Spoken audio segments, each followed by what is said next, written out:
કારેલીબાગ અક્ષતા સોસાયટીની મહિલાઓ પાણી મુદ્દે રસ્તા પર ઉતરી હતી। પાણી મુદ્દે કારેલીબાગ અક્ષતા સોસાયટીની મહિલાઓ રસ્તા પર ઉતરી હતી। મહિલાઓ દ્વારા વિરોધ પ્રદર્શન કરવામાં આવ્યું હતું। મહિલાઓએ માટલા ફોડી પાલિકા વિરુદ્ધ સૂત્રોચ્ચાર કર્યા હતા।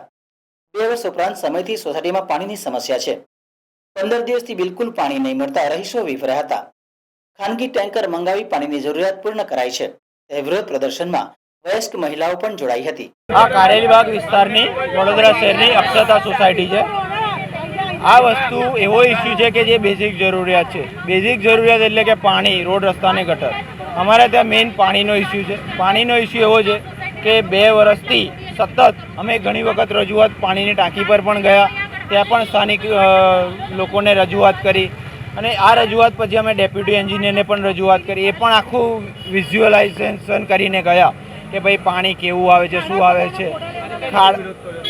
અમે મનોજભાઈ પટેલ જે નેતા પક્ષ છે એમને પણ ભાજપના, એમને પણ કોર્પોરેશનના, એમને પણ રજૂઆત કરી। એ પણ આવીને અડધો પોણો કલાક બધું જોઈને ગયા।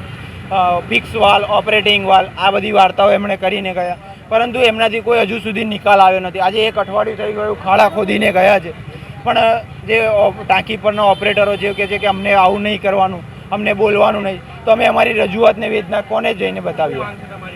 અમને તો પાણી મળી જાય એટલી અમારી માંગ છે અને હવેથી અમે સ્થાનિક નેતાઓને પણ અહીંયાથી બહિષ્કાર કરીએ છીએ, ભાજપને પણ બહિષ્કાર કરીએ છીએ અને કોર્પોરેશનનો પણ બહિષ્કાર કરીએ કે અમે વેરો આપવા છતાં પણ જો અમારી રજૂઆત ના સાંભળતા હોય, અમારી જે બેઝિક જરૂરિયાત છે એ ના સાંભળતા હોય, તમારે પછી કોર્પોરેશનને વેરો આપવાનો પણ કોઈ।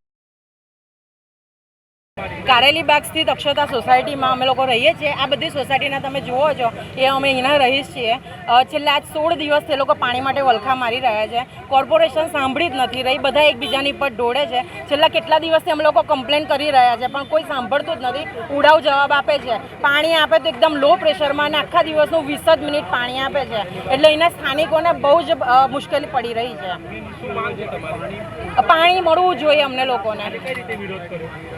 માટલા ફોડીને બધા મહિલાઓ ભેગા થઈને, અને જો હજુ પણ પાણી આપવામાં નહીં આવે તો અમે બધા ભેગા થઈને ધરણા પર ઉતરીશું। કોઈ આવતું જ નથી, સાંભળવા જ નથી માગતું। અમે ઓફિસે જઈને આવ્યા તો કોઈ જવાબ જ નથી આપતો। જીજ્ઞા પંચાલ।